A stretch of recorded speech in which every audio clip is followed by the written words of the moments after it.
Maharashtra assembly इंतखाबात में BJP Shiv Sena के दरमियान पेच फंसा हुआ है और ऐसे में शिवसेना की तरफ से अजीबोगरीब बयान आए हैं। अजीबोगरीब बयान आया है। शिवसेना के तर्जुमान संजय राउत ने कहा कि 288 सीटों की तकसीम हिंद पाक के बंटवारे से भी संगीन है। उन्होंने कहा कि अगर हम हुकूमत में होने के बजाय अपोजिशन में बैठे होते तो आज की तस्वीर कुछ और ही होती। गठबंधन के बारे में ज़्यादा चिंता मीडिया में है, हमको नहीं है, ना बीजेपी को है ना हमको है। अगर हमको चिंता नहीं है, हम रिलैक्स है, तो आप सब लोगों को रिलैक्स होना चाहिए।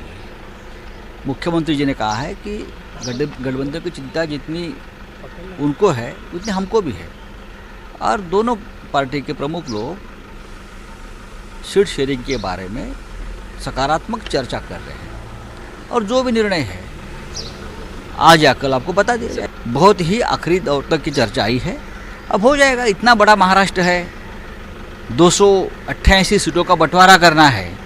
हाँ, ये बंटवारा करना जो है 228 सीट का, वो भारत पाकिस्तान के बंटवारे से भी भयंकर है। और जैसा कि हमने आपको बताया कि महाराष्ट्र असेंबली इंतखाबात में बीजेपी शिवसेना इत्तेहाद को लेकर अब भी पेच फंसा हुआ है। इत्तेहाद को लेकर कुछ साफ नहीं हो पाया, लेकिन दोनों के दरमियान बातचीत का दौर जरूर जारी है। शिवसेना की जानिब से बयानबाजी पर महाराष्ट्र बीजेपी इंचार्ज सरोज पांडे का कहना है कि हर बात पार्टी फोरम से बाहर करने की नहीं होती और सरोज पांडे से खास बातचीत की हमारे साथी वसीम अंसारी ने। चुनाव को लेकर अभी पेच फंसा हुआ है, लोगों को ये नहीं पता चल पा रहा है कि बीजेपी और शिवसेना गठबंधन कब होगा। हमारे साथ प्रभारी सरोज पांडे जी। मैम, सबसे पहले ये जानना चाहेंगे कि अब तक गठबंधन को लेकर कहाँ पेच अटका हुआ है? कहीं कोई पेच नहीं अटका हुआ है, बातचीत है, बातचीत का दौर है। बातचीत में विचार विमर्श के बाद ही निर्णय होता है। हम निर्णय की अंतिम प्रक्रिया पर हैं और निर्णय बहुत जल्दी होगा, जो आपकी भी जानकारी में होगा।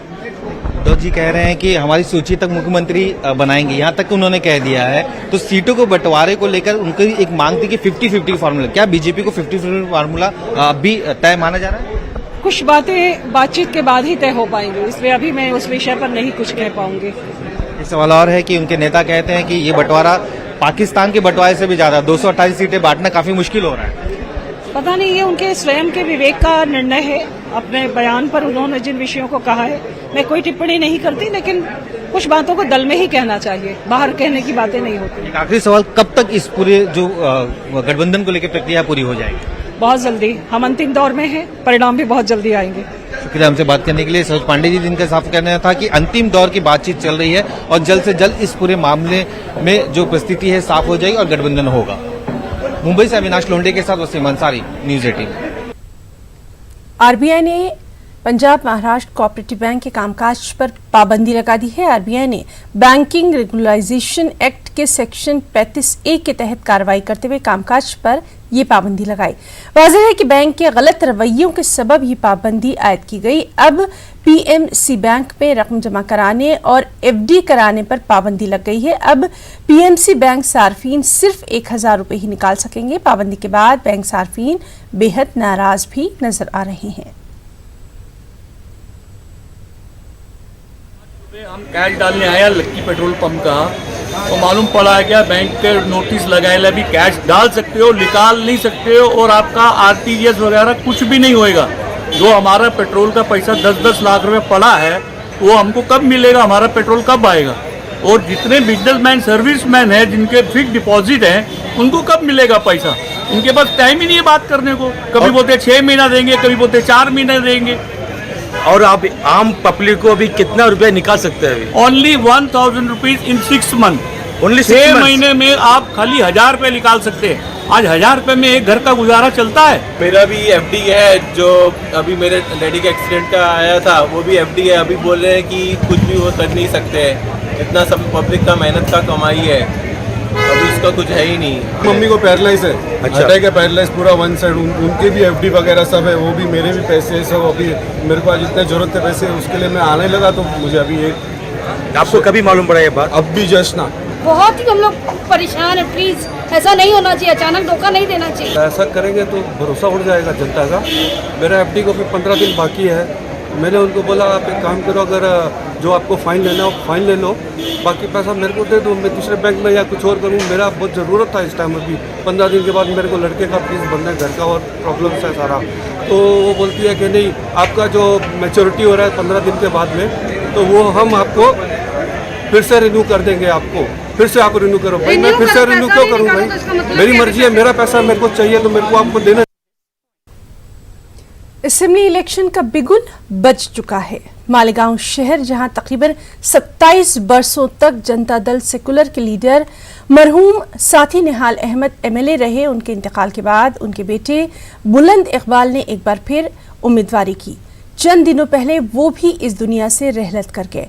जनता दल सेकुलर के लीडरों ने सभी मकामी लीडरान की मुत्तफिका राय से ये फैसला किया कि इस बार असेंबली के इलेक्शन में वो अपना उम्मीदवार खड़ा नहीं करेंगे, बल्कि उन्होंने शख्सी तौर पर मुफ्ती इस्माइल कासमी को अपनी हिमायत देने का ऐलान कर दिया है।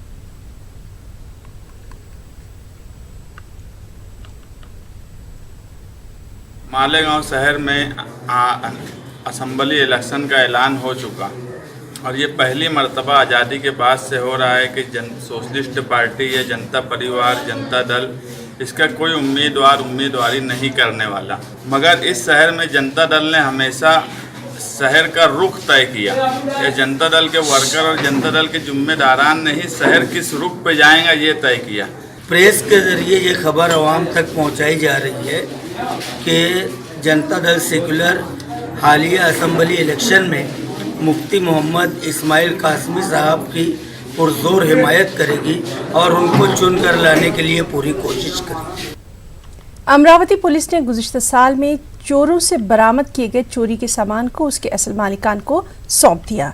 शहर के राजापीठ पुलिस स्टेशन में मालिकान को बुलाकर उनके सामान को लौटाया गया। पुलिस कमिश्नर संजय बावेस्कर के हाथों मालिकान को यह सामान सौंपा गया। इसके बाद मालिकान ने पुलिस के इस इक़दाम की सताइश की। इस मौके पर शहर के मुख्तलिफ पुलिस स्टेशन के PI भी मौजूद रहे।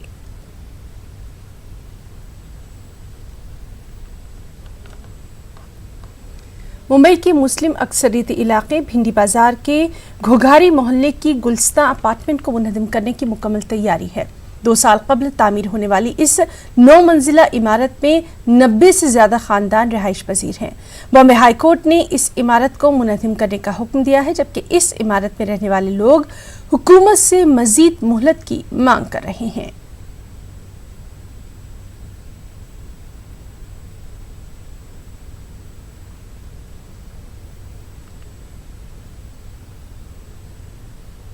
हमारे साथ इस बिल्डिंग में रहने वाले टेनेंट यहाँ पर मौजूद हैं। हम इनसे बात करते हैं कि इनको जो है वो क्या दूसरा अल्टरनेटिव मिल पाया है आपको। कोर्ट ने ऑर्डर दिया है कि मतलब बिल्डिंग को जो है वो तोड़ा जाए, बिल्डिंग इलीगल है। आप एक बात ये बताइए कि जब बिल्डिंग इलीगल है तो आपने इसको ख़रीदा कैसे? हम लोगों को सस्ते में घर मिला था, हम लोगों को पता नहीं था पहली बार तो कि हम यहाँ अनलीगल है। हम लोग 2nd फ्लोर पे रह रहे और 2 महीना ही हुआ है, रिसेंटली कर लिया हम लोगों ने। हम लोग को ये बिल्कुल भी नहीं पता था कि ये अनलीगल है। अनलीगल होती तो BMC पानी क्यों देती, BMC लाइट क्यों देती, BMC ये लिफ्ट की फैसिलिटी क्यों देती।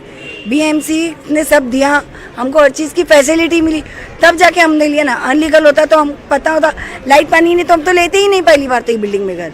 हमको इतना सब नहीं मालूम था, बस हम लोग ये चाहते हमको घर के बदली घर चाहिए बस। अच्छा आप बताइए, आप जो है वो कौन से फ्लोर पर रहते हैं बिल्डिंग में, और आपका जो है वो BMC आपके घर को खाली करवा रही है, तो क्या आप घर खाली करने के लिए राज़ी हैं? सर नहीं, मैं तो राज़ी नहीं हूँ, क्योंकि मेरा बच्चा भी हैंडीकैप है और छोटा सा बच्चा है। मैंने सोचा लीफ है, फैसिलिटी है उसको ऊपर नीचे लेके जाने के लिए।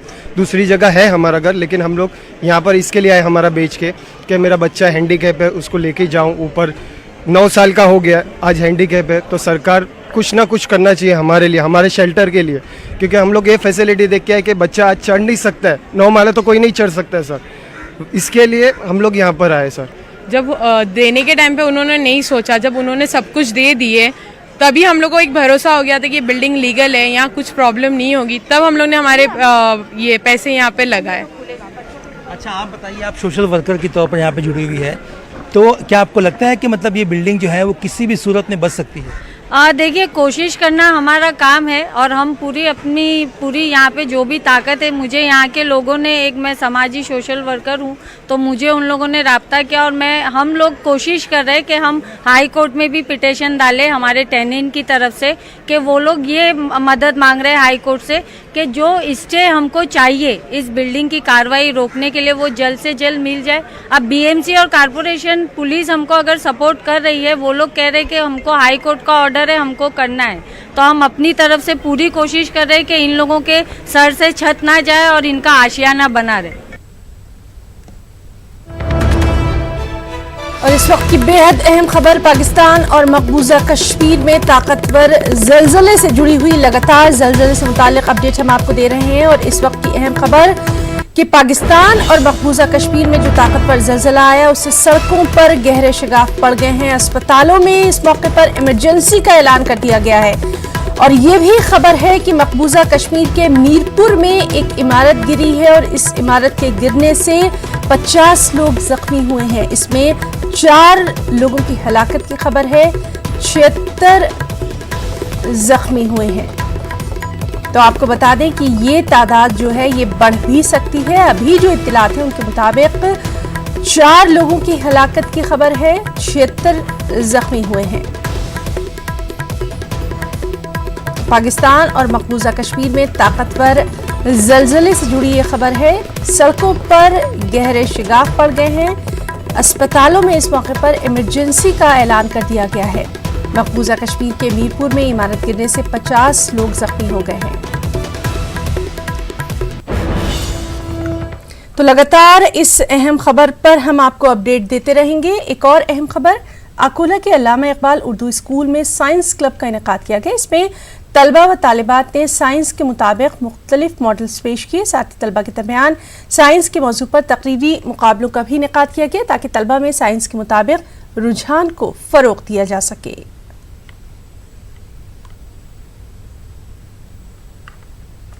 श्रीहरिकोटा से रवाना किया। ये मिशन कामयाब रहा। इस चंद्रयान ने चांद पर पानी की खोज की। मिशन चंद्रयान 2 ये भारत का दूसरा चंद्रयान था जो कि भारत ने 22 जुलाई 2019 को श्रीहरिकोटा से रवाना किया। इस चंद्रयान ने चांद पर केमिकल और मादनियात जैसे चीज़ों को तलाश करने और मज़ीद मालूमात हासिल करने के लिए भेजा गया। बुलढाना के मलकापुर में एक केमिकल कंपनी की तरफ से आलूदा पानी बहाने से आवाम को परेशानी का सामना है। मकामी लोगों ने मुतालबा किया कि अगर कंपनी ने ये पानी बंद नहीं किया तो वो लोग सख्त इक़दाम उठाएंगे। एक खास रिपोर्ट।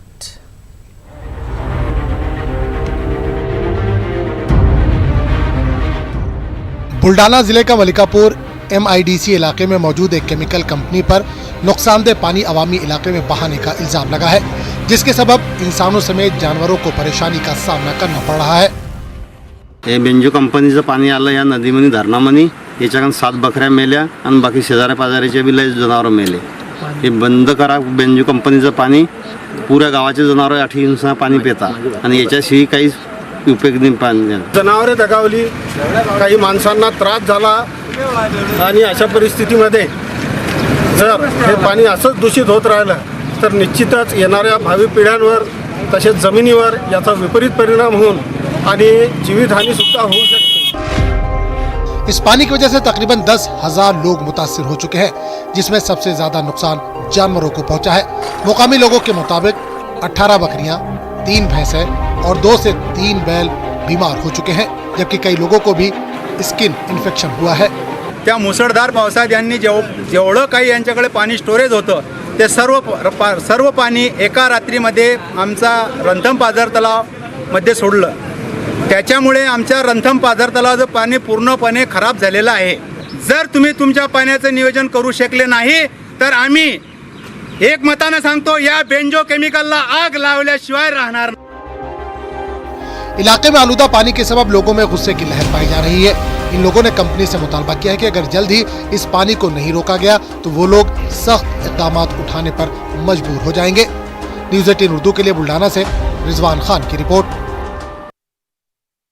महाराष्ट्र असेंबली इंतखाबात के लिए रायदही और रायशुमारी की तारीखों का ऐलान हो जाने के बाद रियासत भर में इंतखाबी सरगर्मियां भी जोर पकड़ने लगी हैं। असेंबली इंतखाबात के लिए एक तरफ जहां सियासी जमातों की गहमा गहमी शुरू हो चुकी है, वहीं दूसरी जानिब इंतजामिया भी इंतखाबी अमल को साफ व शफाफ और पुरअमन बनाने के लिए तैयारियों में जुट गया है।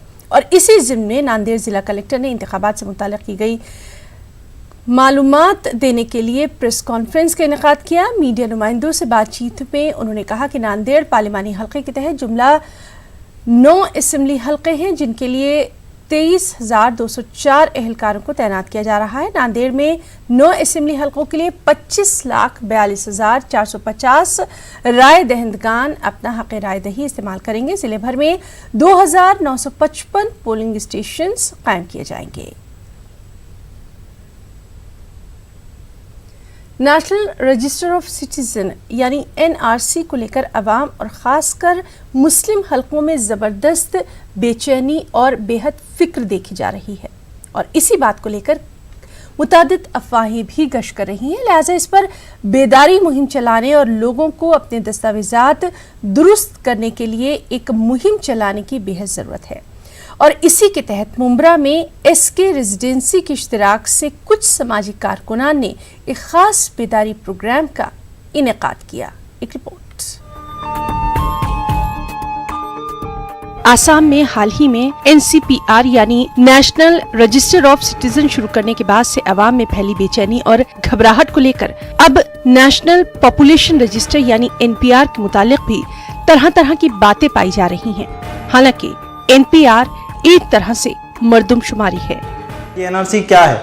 NRC जो है एक सर्वे है और एक कानून है। इसमें हमें खाली कुछ डॉक्यूमेंट्स देना है जो हमारे प्रॉपर हो और अभी तक पूरे हिंदुस्तान में ये लागू नहीं हुआ है।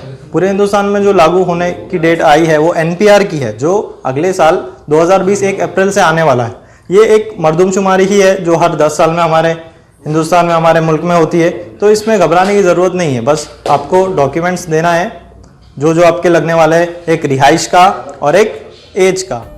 मुसलमानों में खासकर नाम के आगे सरनेम और उर्फ अलकाब का मसला उनके दस्तावेजात में भी पाया जाता है। किसी दस्तावेज पर नाम के आगे मोहम्मद है तो किसी में नाम के बाद अहमद लिखा हुआ है या फिर किसी में कुछ भी नहीं है। इस प्रोग्राम में माहिरीन ने बताया कि सारी जगहों पर एक जैसा ही नाम लिखवाया जाए। आप जहाँ पर रह रहे हो 6 महीना हो गया आपको रहते हुए, तो आप जहाँ पर रह रहे हो वहाँ के डॉक्यूमेंट्स आपके होना जरूरी है। और उसके बाद में आपके नाम में जो मिस्टेक्स है, आपके अब्बा का जो आपके अब्बा के नाम पे जो डॉक्यूमेंट्स है वो आपके नाम पे भी सेम नाम होना चाहिए, मतलब नाम में अलग और मिस्टेक नहीं होना चाहिए। इससे भी क्या होगा कि आसाम में तकरीबन 5,70,000 लोगों का नाम रजिस्टर लिस्ट में इसलिए नहीं आया क्योंकि उनके नाम में और स्पेलिंग में मिस्टेक। मुंब्रा में अचानक कुछ आला तालीम याफ्ता नौजवानों की जानिब से मुनक़िदा इस खास प्रोग्राम में अवाम की उमड़ी भीड़ को देखते हुए इसे आइंदा दिनों में मजीद बड़े पैमाने पर और दस्तावेजात की दुरुस्तगी कैंप के साथ मुनक़िद करने का इन नौजवानों ने इरादा जाहिर किया। 2 अक्टूबर बुध के दिन दोपहर में 2 बजे एक और कैंप लगाया जाएगा, जिसमें हम आवाम के डॉक्यूमेंट्स, उनके कागजात देखेंगे और अगर वो कागजात में कुछ चेंजेस लाने हैं, रद्दोबदल करने, तो वो हम आवाम को बताएंगे। इंशाल्लाह बहुत जल्दी मस्जिदों को, मंदिरों को, चर्च और स्कूलों को सेंटरों में तब्दील कर दिया जाएगा ताकि 1 अप्रैल 2020 से जो मरदमशुमारी शुरू होने वाली है उससे पहले मुंब्रा के जितने भी लोग हैं उनके दस्तावेज और कागजात मुकम्मल हो जाए। माहिरीन का कहना है कि NRC का एक मकसद ये भी है कि मुल्क में शहरियों की सही मायनों में मर्दमशुमारी हो सके, साथ ही जो गैर मुल्की हैं उनकी निशानदही हो सके। लेकिन इससे मुताल्लिक लोगों में अदम जानकारी और अफवाहों के सबब एक तरह के खौफ का माहौल देखा जा रहा है, जिसे दूर करना मुआशरे के तालीम याफ्ता समाजी और मिली तंजीमों और शख्सियात का अहम समाजी फरीजा है। न्यूज़ 18 उर्दू के लिए मुंब्रा से अनवारुल हक की रिपोर्ट। मुल्क के IT शहर बेंगलुरु में ऑक्सब्रिज तालीमी इदारे ने जम्मू कश्मीर के नौजवानों को MBA और दीगर कोर्सेज में मुफ्त एडमिशन देने का ऐलान कर दिया है। वादी के हालात को देखते हुए इस खुसूसी पेशकश का ऐलान किया गया है। खास रिपोर्ट। इंफॉर्मेशन एंड टेक्नोलॉजी का मरकज समझे जाने वाले शहर बेंगलुरु में बड़ी तादाद में जम्मू कश्मीर के लोग मुकीम हैं। यहाँ चंद कश्मीरियों ने मिलकर कॉलेज भी कायम किया। एजाज अली खान और मंजूर अली खान ने 1997 में ऑक्सब्रिज कॉलेज कायम किया। इस कॉलेज में मुख्तलिफ प्रोफेशनल कोर्सेज चलाए जा रहे हैं। वादी कश्मीर के हालात को देखते हुए कॉलेज ने जम्मू कश्मीर के तलबा को MBA में मुफ्त एडमिशन देने का ऐलान किया है। ऑफर दिया एक्चुअली कश्मीरी स्टूडेंट्स को इस वक्त सिर्फ MBA के लिए दिया है, क्योंकि वो कोर्स इस वक्त अवेलेबल है। बाकी सब कोर्सेज का एडमिशन क्लोज हो गया है in the month of July. अभी जो प्रेजेंट सिचुएशन कश्मीर में है उसको नज़र रख के हमने सोचा कि हम भी थोड़ा सा कंट्रीब्यूट करेंगे कश्मीरियों के लिए। तो हमने क्या किया कि हमने 25% ऑफ MBA के जो कोटा है उसमें से 25% कश्मीरी स्टूडेंट्स के लिए फ्री रखा है। यानी कि उनको ट्यूशन फीस भी नहीं देना पड़ेगा, एडमिशन फीस भी नहीं देना पड़ेगा, कुछ भी नहीं देना पड़ेगा। जस्ट रजिस्ट्रेशन फीस जो है, रजिस्ट्रेशन चार्ज जो है approximately it will be 2 years MBA के लिए 25,000 टोटल रहेगा। ये हमने इस बार स्टार्ट किया। इस मौके पर डॉक्टर मंजूर अली खान ने कहा कि MBA कोर्सेज के लिए ख्वाहिशमंद तलबा फौरन KMAT कॉमन एंट्रेंस टेस्ट के लिए अपनी दरख्वास्त दें। लास्ट डेट ऑफ एडमिशन अगर किसी ने एंट्रेंस टेस्ट दिया है तो उसका लास्ट डेट 1 महीने भी और चलेगा, मगर अगर किसी ने एंट्रेंस टेस्ट, क्योंकि MBA के लिए मैनेजमेंट के लिए एक कॉमन एंट्रेंस टेस्ट बहुत ज़रूरी है। अगर किसी ने वहाँ CMAT दिया, NAT दिया, CAT दिया, कुछ भी, वो डायरेक्टली आके एडमिशन ले सकता है। अगर किसी ने ये एंट्रेंस टेस्ट नहीं दिए तो वो क्या कर सकते हैं, 30th of this month last date है KMAT का, तो दो वो ऑनलाइन जाके बाहर किसी के फ्रेंड्स का कोई रिलेटिव हो उनको, तो वहाँ जाके अप्लाई कर सकते हैं KMAT में और वहाँ रजिस्ट्रेशन करके फिर उसके बाद में कॉलेज में आ सकते हैं। ऑक्सब्रिज इदारे ने MBA की कुल 60 नशिस्तों में 15 नशिस्तें जम्मू कश्मीर के लिए मुख्तस करने का फैसला किया है। आने वाले तालीमी साल से दीगर कोर्सेज में भी 25 नशिस्तें जम्मू कश्मीर के तलबा के लिए मुख्तस करने का यहाँ फैसला लिया गया। न्यूज़ 18 उर्दू के लिए बेंगलुरु से रऊफ अहमद हलूर की रिपोर्ट। इंडियन यूनियन मुस्लिम लीग गुलबर्गा ने सुकूत हैदराबाद पर एक नशिस्त का इनेकाद किया। नशिस्त में मुकर्रीरीन ने सुकूत हैदराबाद के तारीखी वाक़यात पर तफसीली रोशनी डाली। इस मौके पर फसादात के शहीदों को भी खराज अक़ीदत पेश किया गया। मुकर्रीरीन ने सुंदर लाल कमीशन की रिपोर्ट को मंजर आम पर लाने का मरकज़ से मुतालबा किया। वाज़ेह है कि पुलिस एक्शन के बाद सुंदरलाल को रियासत हैदराबाद में हुई खूरेजी के वाक़यात का जायज़ा लेने और रिपोर्ट पेश करने के लिए उस वक्त के वज़ीर-ए-आज़म नेहरू ने तकर्रुर किया था। सुंदरलाल ने खूरेजी से दिलबर्दाश्ता होकर जवाब में नेहरू को लिखा था कि क्या आपने मुझे यहाँ लाशों का शुमार करने के लिए भेजा। सुकूत हैदराबाद को 70 बरस से ज़ायद का अरसा गुजर चुका है, ताहम दक्कन के बुजुर्गों के दिलों में उस दौरान हुई खूरेजी के वाक़यात आज भी कल के वाक़यात की तरह ही ताज़ा हैं। दावत दी गई थी कि फ़ौज इंडियन आर्मी आए और यहाँ पर जो है वो कब्ज़ा कर ले और वहाँ की फ़ौज और ये मिल करके झंडा चढ़ाए, ये तय हो गया था।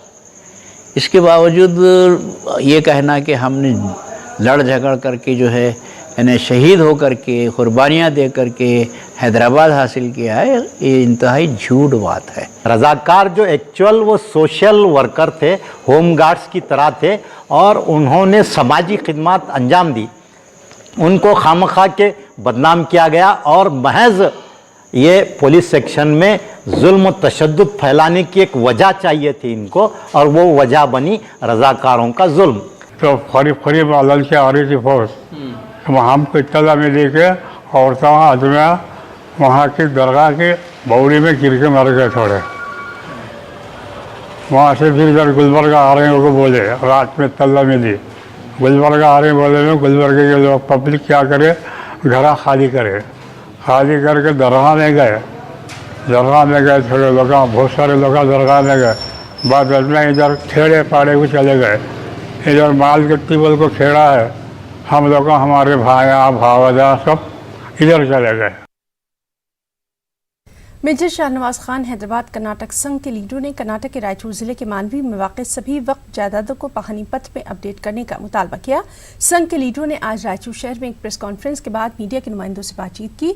संघ के बानी सदर SM शाहनवाज ने इल्ज़ाम लगाया कि मानवी तहसीलदार समेत बाज हुक्काम सिर्फ पाहनी पत्र के कॉलम नंबर 9 में वक्फ का नाम शामिल कर रहे हैं। शाहनवाज ने पाहनी पत्र के कॉलम नंबर 11 में भी लफ्ज वक्फ जायदाद शामिल करने की मांग की।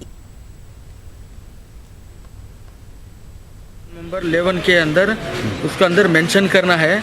और दूसरा क्या है, जो पहले से जो चलते आया है, तो जो भी गवर्नमेंट की प्रॉपर्टी लेके एनए और टाउन प्लानिंग बना को जो सार्वजनिक को और जो पब्लिक को जो सेल कर रहे हैं, तो ये मुस्लिम कम्युनिटी की प्रॉपर्टी है। तो मुस्लिम कम्युनिटी की प्रॉपर्टी के लिए पिछले 2 साल से हमें आवाज़ उठाते आए हैं, वो वापस हमारे कम्युनिटी की प्रॉपर्टी कम्युनिटी को रहने, कोई भी जो भी रजिस्ट्रेशन करा ले रहा है, जो भी भू माफिया वो ले रहे हैं।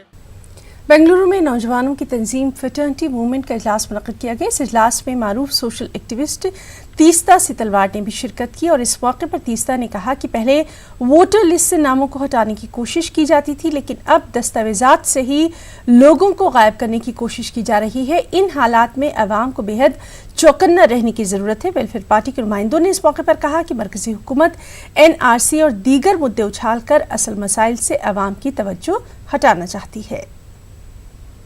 में बहुत बड़ा एक फिक्र की बात है, क्योंकि आपको पता ही होगा कि गए इलेक्शंस में कर्नाटक में ये बात भी हुआ कि वोटर्स लिस्ट से काफ़ी मुसलमान दलित भाई बहन बाहर थे। तो ये एक पहला स्टेप है कि पहले वोटर्स लिस्ट से पहले दूर करो, उसके बाद इंसान को डॉक्यूमेंट से गायब कर दो। तो इसीलिए ये हलचल कम्युनिटी में है। तो हम ये जानकारी सबको देते हैं कि आप सबसे पहले जो भी हमारे कानूनी हक है, जैसे कि इलेक्टोरल रोल्स में हमारा नाम डलवाना, सिर्फ इलेक्शन के समय में आप न जागो, मगर 24 घंटे इसके ऊपर ध्यान दो। ये लोग जैसा अंग्रेज कर रहे थे डिवाइड एंड रूल, ये लोग एक स्टेप आगे जाके डिवाइड डाइवर्ट एंड रूल ये लोग कर रहे हैं।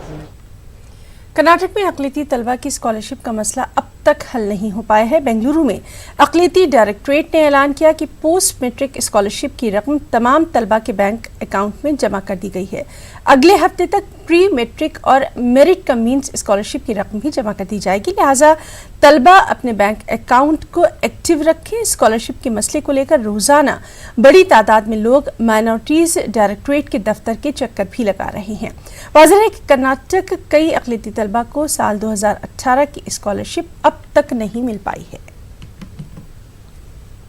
आया नहीं है स्कॉलरशिप, इसके पहले सब बराबर कंटिन्यू आया है, अब ये बार का लेट हो गया थोड़ा, अब तक आया नहीं है। स्कॉलरशिप आपको नहीं है, हमारे यजमान भी बेकार हैं, काम नहीं है उनको। अब तो इस बुलेटिन में फिलहाल इतना ही। आदाब।